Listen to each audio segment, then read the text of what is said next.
Hi, this is Mark Small, Civil Discourse Now, January 12th, 2025, special edition. Every edition special. We got Cassie Jackson on tonight. Cassie, how are you? I'm good. Thanks, Mark. I appreciate having me on.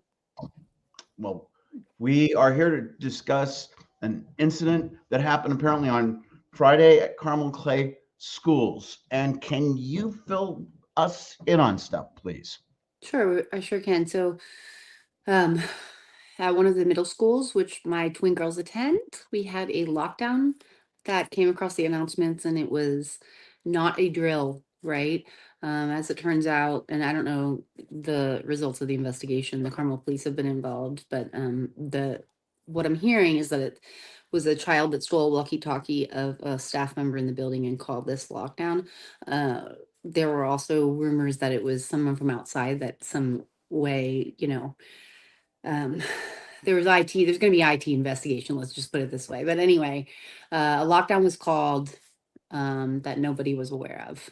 And do you want to ask me specific questions about that? Do you want me to go in the full story of that, Mark? Well, I mean, it happened during the day, during regular school day, and there was an item in the paper that said something about they thought there'd been something called in.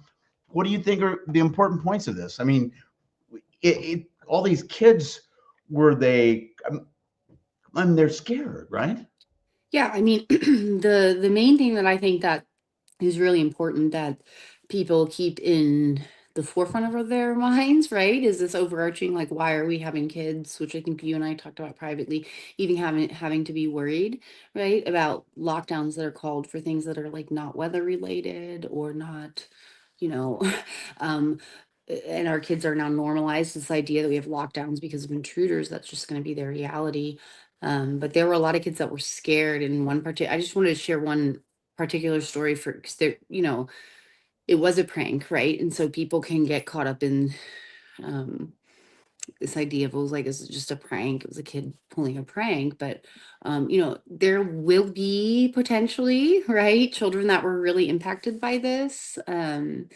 Because the lunchroom, unfortunately, which was where one of my daughters was in at the time and heard the announcement, did not hear the announcement clearly, right? And so it spread quickly through the student population in the crowded, loud lunchroom that the students were being dismissed early because of the snow during that on Friday. It was snowing during the day. It was fully There's really snowing. heavy snow. hmm And so these kids started celebrating and cheering. And I'll get back to that in a second. But adjacent to the lunchroom is the choir department. And so what those children heard was the announcement, which was a prank, but that this was a lockdown, preceded by just like screaming, right? Just screaming. And so those children in there and those teachers,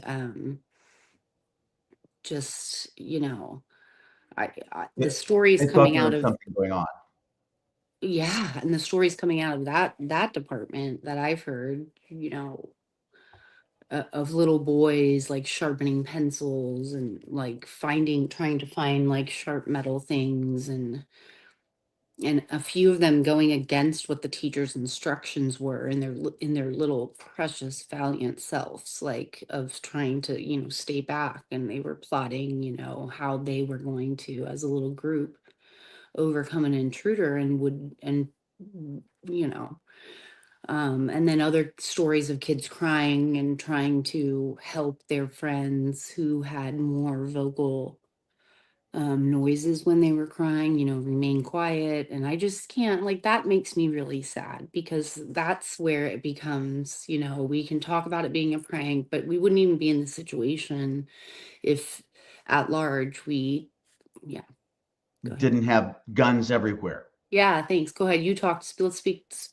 Go ahead, I please. mean, okay, Yep. so to be clear, when you hear somebody, and I'm going to be blunt in my language, when you hear gun idiots talk about freedom from guns, we're not free because of guns. We didn't get this country free because of guns.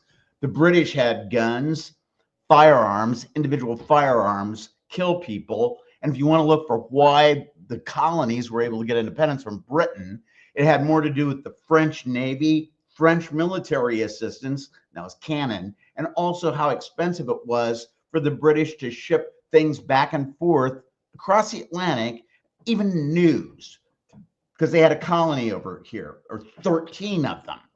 So, hey, let me say it this way, dumbass. We didn't get liberty from guns. And what we're doing now is living under tyranny from guns so people can make a profit. Oh, and this is the best one. They want Jesus running our schools here in Indiana. They're wanting Jesus rammed down people's throats. And if they can Oh, scare enough kids away from public schools, and there's a bill before the General Assembly, a Republican has introduced, where if so many people in a school district, like a percentage, are actually not going to the public school, but they're in charter schools or home learning, well, then they'll disband the public schools. Isn't that wonderful? And by them scaring kids and frightening parents, not only does it shut down our educational system in favor of these idiots, but it also means that our culture long term, and here in Indiana, people living here won't want to live here. And not only not live here, but not go to school here, not go to higher education here.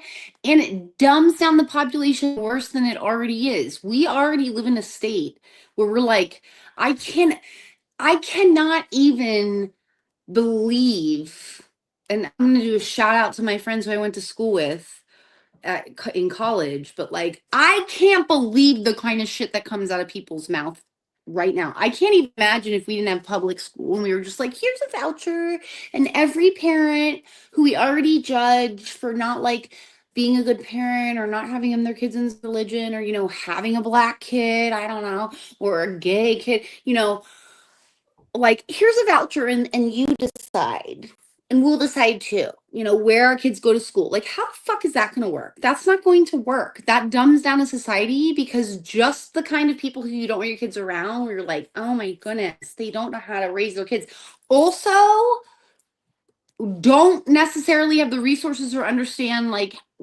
this is, I don't. So anyway, public school is very important. Yeah, but here's the thing. I think you might be seeing an opening for some of them, is you can take that voucher money and you can have your child learn at the School of Hard Knocks, just like you done. I'm and sorry at to make home, fun of and the way they talk. I will sign up and get all of the booklets that it says I need to, but that means shit about teaching your kid at home. That is why humans go to school, to be able to tolerate and sit in front of and also love and get gratitude out of, and have master's degrees now, some of them that we're requiring to be a teacher. And we're like, oh no, the teachers don't know. These teachers sit in front of your motherfucking little brats all day long. The ones that you don't want to parent, the ones that you are telling to like take arms and that Jesus is gonna save your little ass.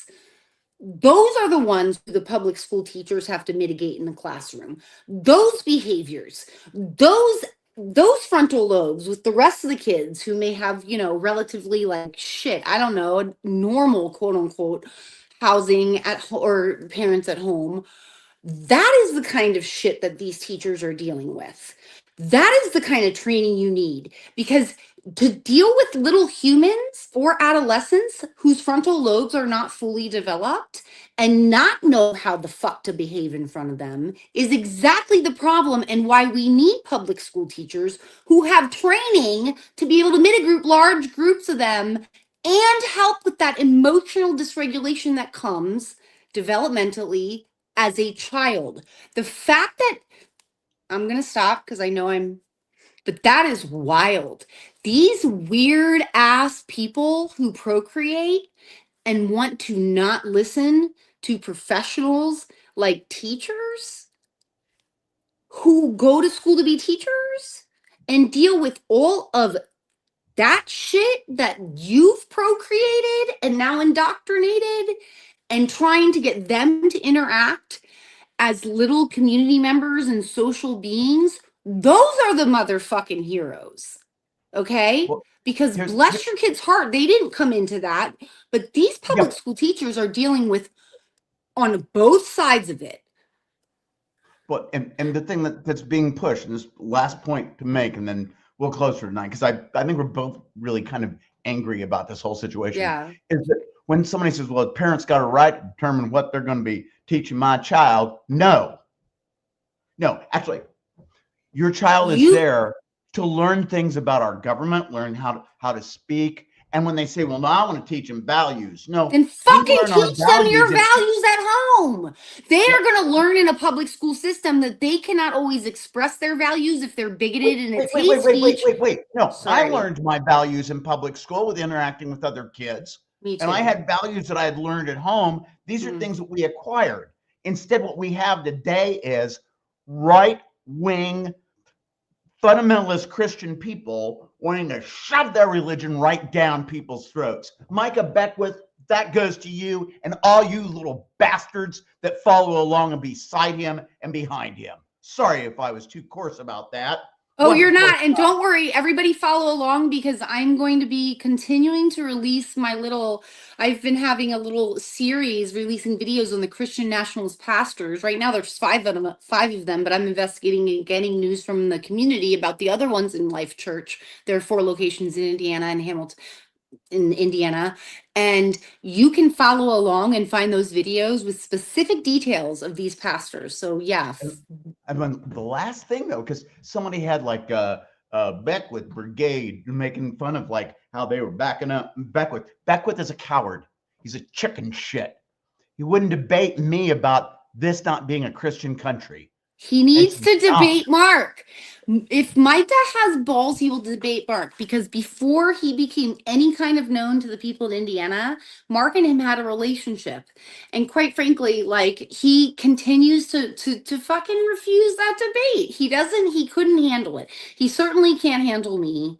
He knows that. And I just want to remind him, even though this episode is not about him and I'm getting off track, that as far as he goes in his little like journey as this famous little politician in Indiana, he is tied.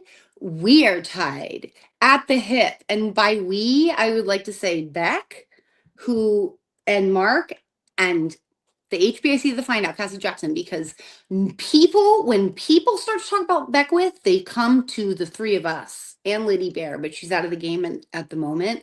And so, Micah, get famous, bitch, because we will be right there with you. You stupid fucking devil's pastor, false prophet. Like, that's what you don't understand. We will be like, the more famous you get, my famous fame increases, bitch. So that's all. And to close up, I would just add, Governor Braun also takes the oath of office tomorrow. Be careful of any banana peels. I'm serious about his life. Okay. And we're closing up this evening. This is Civil Discourse Now. I'm Mark Swan. Cassie Jackson being with me. Love you, Mark. Peace, Thank love, you. happiness, everything. This has been cool.